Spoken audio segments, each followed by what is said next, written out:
Hello students, welcome to today's class. I am Bernisha, lecturer from Emmanuel Esther College of Pharmacy. Today we are going to discuss about a new topic from pharmacotherapeutic subject, that is conjunctivitis. So in this video we are going to briefly discuss about what is conjunctivitis, its pathophysiology and its etiology, along with medical management and clinical manifestations. Okay students, let's get into the video. Now let's see what is conjunctivitis. Before let's see about the conjunctivitis, let's see what is conjunctiva. So conjunctiva is nothing but the thin membrane that covers the inner surface of the eyelid and the white part of the eyeball, which is known to be the sclera. So it is the thin membrane which covers the inner surface of the eyelid and also the white part of the eyeballs. This conjunctivitis, so if there is any inflammation occurs in this conjunctiva layer, it is known to be conjunctivitis. So inflammation of the conjunctiva is also called as conjunctivitis, which makes the white of the eye appears red. Here mainly it is a condition in which there will be the inflammation or redness of the conjunctiva. So it mainly usually this conjunctiva is responsible for moistening the eyelids and the eyeball. So, this is the brief introduction about the conjunctivitis. So, in normally, it will say that conjunctivitis is the inflammation on the conjunctiva. So in the next slide, let's see about the anatomy of human eye. So we have to know that where does the conjunctiva located. In this picture, we can see that there is a thin membrane layer, a bluish color layer, which is known to be the thin membrane, which is covers the sclera as well as the sclera. It covers the sclera, which and also the whitish layer of the eyelids. So from this human anatomy of the eyes, we can easily identify the conjunctiva layers present in the human eye. The next will be what is conjunctivitis. Again, the conjunctivitis is the inflammation or infection of the transparent membrane, which will be the conjunctiva that lines the eyelids and covers the white part of the eyeball. When there is a small blood vessels in the conjunctiva become inflamed, they are more visible. Usually, there is a very thin blood vessels present in the conjunctiva, and once it gets inflamed, they are more visible. This is what causes the white of the eyes to appear reddish or pink. Sometimes the conditions, this conjunctivitis conditions is also known as pink eye. So these are the major definitions of the conjunctivitis. So next, in this picture, we can easily see that the blood vessels in the eyelids. So there is an inflammation of the eyelids. Also, there will be the redness and swelling of conjunctiva. So the whitish layer or the thin transparent membrane gets inflamed. The blood vessels present inside this conjunctiva get inflamed. Due to that, there will be a redness in the eyes, and due to this presence of this conjunctivitis, there will be the inflammation of the eyelids and also the redness or swelling in the conjunctiva. So we have already learned that where does the conjunctiva located from the anatomy of eyes. In this picture also we can easily identify the conjunctiva layers present in the eye, which covers the sclera as well as the whitish layer of the eyelids. Usually this conjunctiva is mainly for the moisturizing of the eyelids. And the next will be the risk factors. So exposure to something for which the persons have an allergy, which may lead to allergic conjunctivitis. Sometimes there will be some of the risk factors, otherwise like types of conjunctivitis. Mainly if someone is exposure to something for which the person has an allergy, they may lead to the allergic conjunctivitis. Or exposure to someone's infected with the viral or bacterial form of conjunctivitis, they may also usually get affected by the conjunctivitis. And using the contact lenses frequently. While we are using the contact lenses frequently, there will be the risk factors of affecting by this conjunctivitis. And otherwise, there will be some of the microbial infections like chlamydia, fungus, etc. Chlamydia, fungus are some of the most sources of this conjunctivitis through microbial infections. So these are some of the risk factors, or these are some of the types. How does the conjunctivitis transfers from one person to another, or how the individual persons are exposed towards the conjunctivitis. Next will be the causes. What are the causes for conjunctivitis? Mainly the causes for the conjunctivitis is really viral conjunctivitis, usually due to the viruses known as adenoviruses or HSV viruses. Here we can see that it is mainly caused by the contagious virus. They may transmit on exposure to coughing or sneezing of an individual with upper respiratory tract infections. Usually, the virus may also spread along the body or own mucous membranes, which connecting to the lungs, throat, nose, ear, tear ducts, and conjunctiva. The tear drains into the nasal passageway, thus the forceful nose blowing can cause the virus to travel from the respiratory system towards the eyes. Thus there will be the viral conjunctivitis easily affected to an individual. And the next will be the bacterial conjunctivitis. So the bacterial conjunctivitis is nothing but it is caused by some of the bacteria like Staphylococcus aureus, Staphylococcus pneumoniae, Haemophilus influenza, and Chlamydia trachomatis. So these are some of the bacterial bacteria which is responsible for the causes of conjunctivitis. So here we are, otherwise we are also have the allergic conjunctivitis. In bacterial conjunctivitis, it may also caused due to the insects or physical contact with the people, touching the eyes with unclean glands, or using contaminated eye makeup, or other potential causes of this infections. The bacterial conjunctivitis is also caused by sharing of makeup and wearing improper clean or other contact lenses. These are some of the other causes for the bacterial conjunctivitis. And the next will be the allergic conjunctivitis. The allergic conjunctivitis is nothing but it means due to some of the allergies. Some of the individuals may be exposed to something which they have allergic to, like pollen grains, perfumes, cosmetics, smokes, and dust. Through this, they can easily get affected by the allergic conjunctivitis. So that if the conjunctival layer gets easily affected due to this pollen, perfumes, cosmetics, smokes, and dust, etc. Next will be the chemical conjunctivitis. The chemical conjunctivitis is also known to be the um, toxic conjunctivitis. It may be due to the exposure towards some of the acid or alkalis.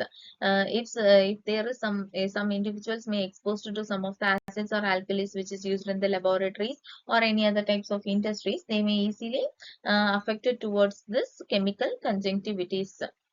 So these are the certain types of conjunctivitis which is caused by certain viruses, bacterial allergens, and also the chemicals. So the next will be the types of conjunctivitis. Already we have learned about the types of conjunctivitis, nothing but the viral and bacterial conjunctivitis. Sometimes it may be of viral conjunctivitis or both bacterial conjunctivitis, or otherwise both viral and bacterial conjunctivitis. Once we have seen that viral or bacterial conjunctivitis, here the viral conjunctivitis and bacterial conjunctivitis, they may affect one eyes or both the eyes. Sometimes the individuals may affected by the conjunctivitis in one eyes, rather than some of times they may affected in both the eyes.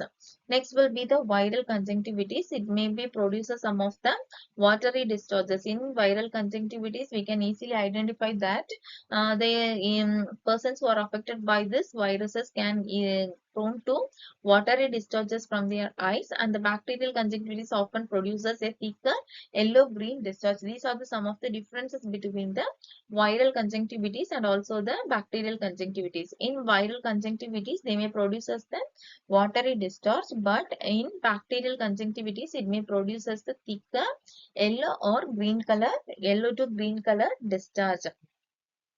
So here both the viral and the bacterial conjunctivitis can be associated with both colds or with symptoms of respiratory tract infection such as sore throat. We have already learned that some of the viruses, that is contagious viruses, that may transmit us when exposure towards the coughing or sneezing of an individual with the upper respiratory tract infections. Once the viruses may also spread along the own body membranes and thus it connecting towards the lungs, throat, nose, tear ducts, and conjunctiva. Thus, easily the individual can exposure towards this viral conjunctivitis. Next will be the viral and bacterial conjunctivitis. They are very contagious, so it may be easily spread towards one person to another. They are spread through the direct or indirect contact with the eye secretions of someone who get infected. Sometimes we have known that if someone who are affected by the conjunctivitis, if a person in a family gets affected by this conjunctivitis, if a person the similar persons in that family get easily affected by the conjunctivitis because of the minds some because of the direct or indirect contact with the secretions, eye secretions of someone who infected. Next will be the adults and children alike can develop both of these types of pink eyes. However, the bacterial conjunctivitis is more common in children than that is in adults. Here, mainly bacterial conjunctivitis is more common than that of the viral conjunctivitis. It is also more common in children than that in the adults.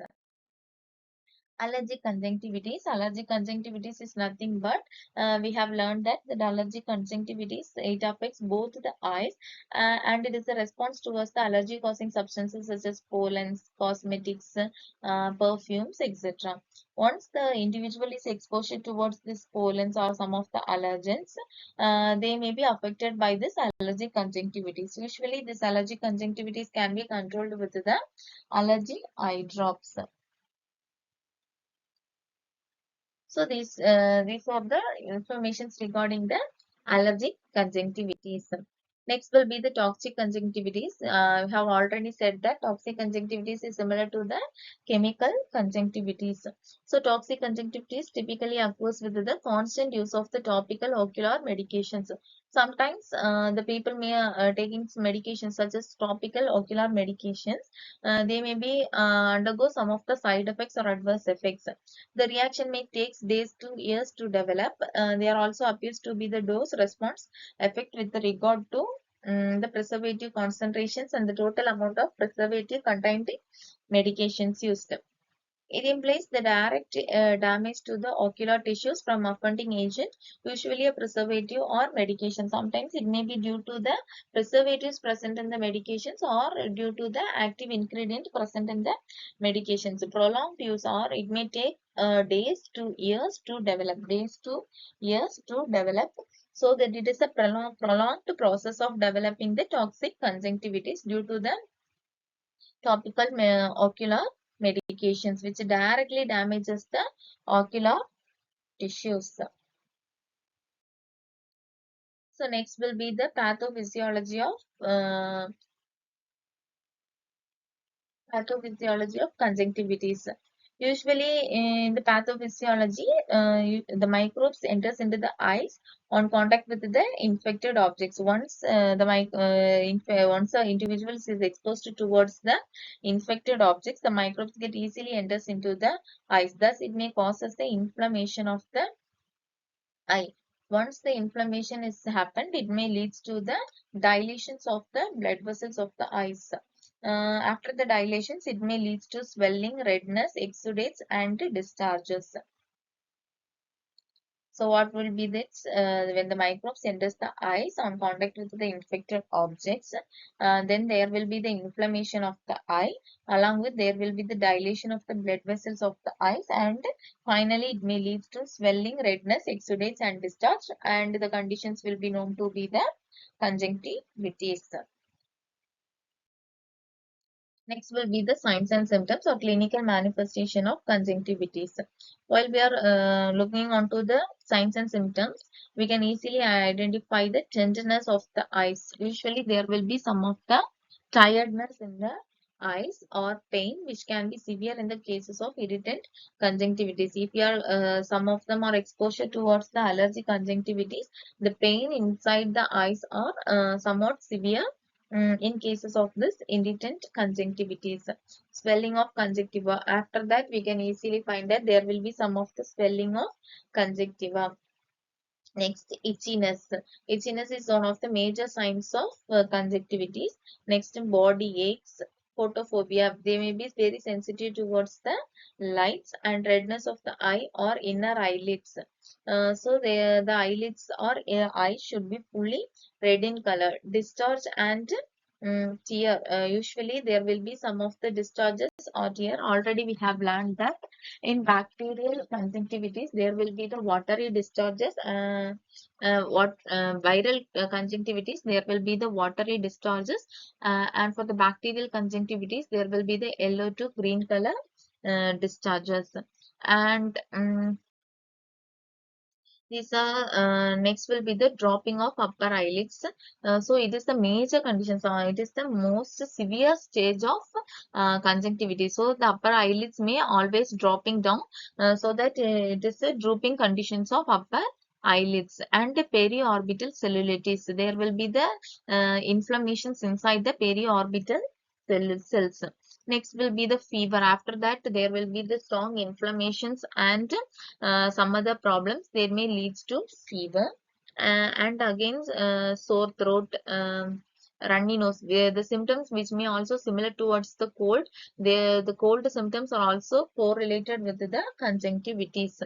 And the next will be the swelling of the eyelids. It may also leads to the swelling of eyelids.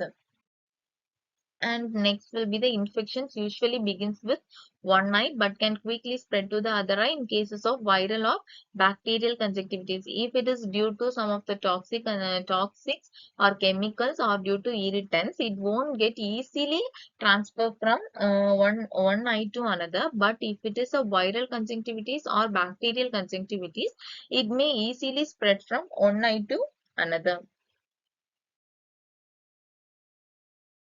So, in this picture, it shows ptosis, that is drooping eyelids. So, it is the normal eyelids without the any infections or without any conditions of conjunctiva. And the next one will be the falling of upper eyelids, which is the major signs and symptoms of conjunctiva. This symptoms or this condition is known to be the ptosis conditions. Next will be the diagnostic tests. What are the diagnostic tests will be followed to study or understand the conjunctivitis. First will be the history collections. We have to completely collect the history of a patient, whether they have used any topical creams or whether they have used exposed to any other chemicals, whether they have gone to whether they have prone to any of the irritants, like that. They have to collect the full history of the patients. Next will be the physical examinations. We have to collect the discharges from the eyes, and the ophthalmologist have to carefully check the or examine the eyes of an individual. Next will be the culture of secretions. That is nothing but we have know that in bacterial and viral conjunctivitis there will be the secretions of watery discharges, and otherwise there will be the yellow to green color discharges. While collecting that secretions, they have to go to culture the secretions and to find out whether it is a bacteria or viruses. Next will be the conjunctival scrapes of cytology. Sometimes they may be taken during the cellulitis conditions. So when the taking the cytology, you have to scrapes from cells. We have to get the scrapes from the conjunctival cells, and we have to detect the chlamydial and fungal infections. Next will be the conjunctival incisional biopsy. Some of the we have to take the tissues from the conjunctiva, and we have to detect whether there is any other infections based on any other serious infections on the conjunctiva.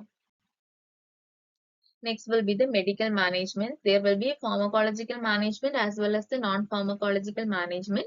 Usually the pharmacological management and the non-pharmacological management. In the first non-pharmacological management, we have to avoid the exposure or limiting the exposure towards the allergens, which including the physical barriers. And we have we can apply some of the cold press and preservative free tears. We can also use as the preservative free tears. We can use the nasal saline rinses to clear the airway secretions, and we can easily remove the allergens. So these are some of the non-pharmacological managements we can take rather than the medical managements.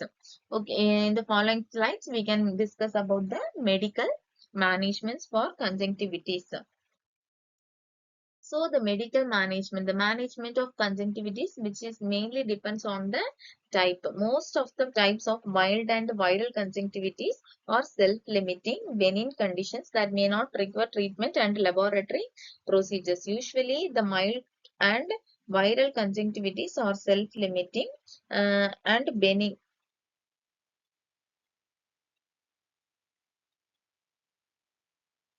It does not require any of the treatment or laboratory procedures. So this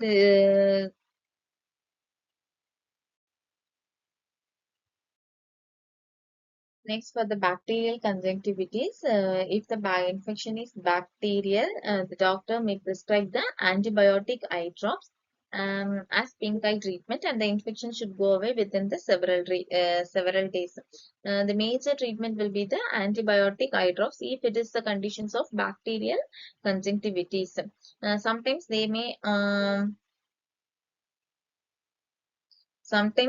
also give some of the ointments um, for the certain conditions. For the antibiotic eye ointment in the place of eye drops, is sometimes prescribed for treating the bacterial pink eye in children. Um, in children, sometimes we can use as the ointments rather than eye drops. An ointment is often easier to administer to an infant than that of the eye drops, because the children won't allow us to put the eye drops in the eye sometimes, sometimes these ointment may also blur the visions for up to 20 minutes after the application. Next will be the with either to form of medication except signs and symptoms to start getting better in few days. Some of the we have to add some of the topical antibiotics such as fluoroquinolones, sodium sulfacetamide, or trimethoprim for 7 to some of the medical managements for the bacterial conjunctivitis conditions. Next, for the viral conjunctivitis, there is no treatment for most cases in viral conjunctivitis. Instead, the virus needs time to run its course. So, up to 2 to 3 weeks, it may take along 2 to 3 weeks. So, the viral conjunctivitis often begins in one eye, and it easily gets infected to the other eye within a few days. Here, the signs and symptoms should gradually clear on their own. Antiviral medications may be an option if the doctor determines that the viral conjunctivitis is caused by the herpes simplex virus. Usually, if the conjunctivitis due to the adenoviruses, they won't take any some of the complications. It may leads up to 2 to 3 weeks. Then it gets gradually clear on their own. But if it is due to the herpes simplex viruses, we have to take some of the antiviral medications. Then for allergic conjunctivity, so for the in these conditions, if the irritation is allergic conjunctivitis, the doctors may prescribe one of many different types of eye drops for people with allergies. It may lead some of the such as antihistamine drugs, like allergic reactions. We have to control the allergic reactions. So we have to take some of the antihistamines which controls the inflammation such as inflammations, and to control the inflammations we have to take such as steroids and anti-inflammatory drops. Then the patient may also reduces the severity of allergic conjunctivitis symptoms by avoiding whatever causes the allergy when possible. So for the allergic conjunctivitis, we may use the different types of eye drops and some which contains antihistamines. Sometimes to treat the inflammations, we have to take steroids and some of the anti-inflammatory drops. Some of the lifestyle and home remedies, we can apply a hot compress to the eyes. We can try eye drops. We can stop wearing the contact lenses. We have to reduce the exposure to the lights. We have to prevent rubbing the eyes because it may easily transfer the viruses or bacteria from one eyes to another. Next will be the cleaning the eye using the sterile water and cotton swabs from inner canthus to the outer canthus. We have to clean it like we have to clean the using the sterile water or with cotton swabs from inner canthus to the outer canthus. And sometimes we have to use the dark sunglasses if advised in presence of photophobia. If the persons may exposed towards the very sensitive towards the light, we have to use some of the dark sunglasses. So preventions, the practice good hygiene to control the spread of pink eyes. For instance, we can you don't touch our eyes with your hands. Wash your hands often. Use a clean towel and wash clothes daily. Don't share towels or wash clothes. Change your pillowcases often. Don't use eye cosmetics. Don't share eye cosmetics or personal eye care items. Although the pink eye symptoms may resolve in 3 to 4 days, viral contagious, so no longer experiences of tearing and redness of eyes. So practicing of the good hygiene to control the for the instance. Okay, students, I hope you all have completely learned about the informations regarding conjunctivitis. So let's see in the next class with another topic. Thank you.